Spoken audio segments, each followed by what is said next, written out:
It's the Agribusiness Report. I'm Tony St. James.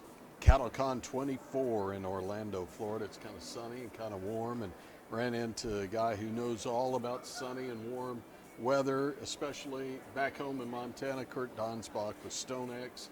A little warmer here? Actually, when I left, it was about 2 degrees warmer is all. We're not going to talk about the 50 below zero, but as of arrival, it was 2 degrees warmer in Orlando than Montana. I am going home to snow, though, so.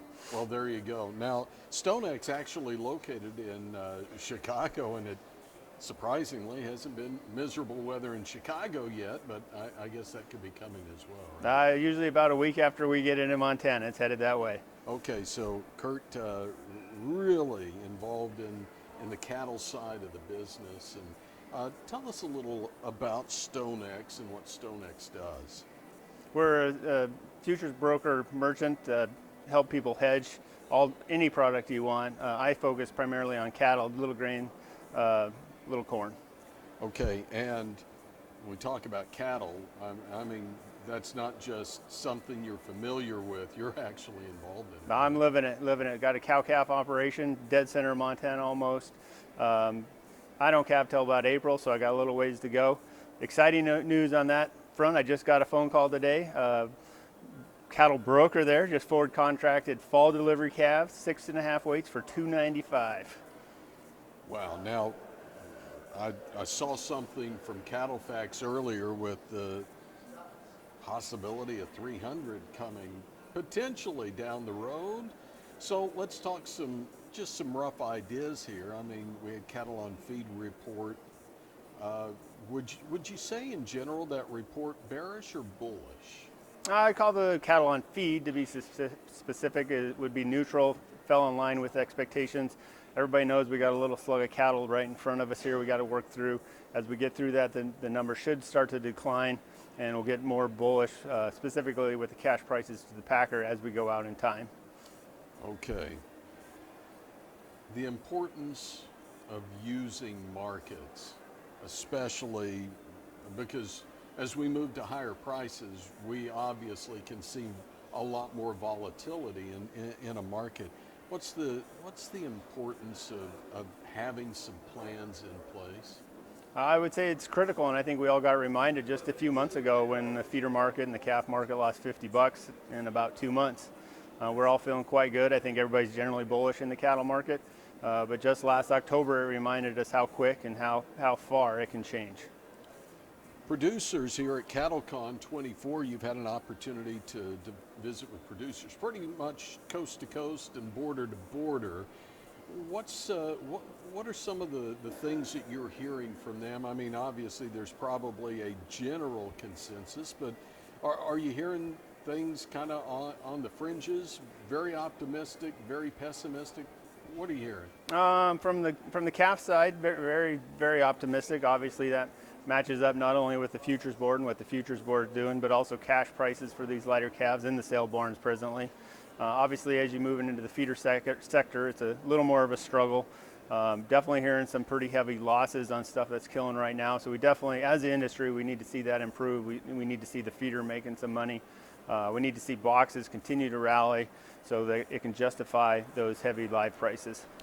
Okay, so there's been some concern here of the possibility of maybe demand destruction as we move into well, the high prices we're in right now. Are we really seeing the demand destruction, or are we just seeing really more demand for that limited amount of supply that we have? Does that make sense? I'd say that's $1 million question. Obviously, boxes went sub $3 not very long ago. They struggled mightily to get back above $3. The weather storm that hurt production, Kansas and et cetera, helped boxes get back above $3. That's feeling pretty good right now. But boxes legitimately struggled for several months there. As we look into 2024, the idea of a weather pattern change, we move from El Nino to La Nina and back and forth.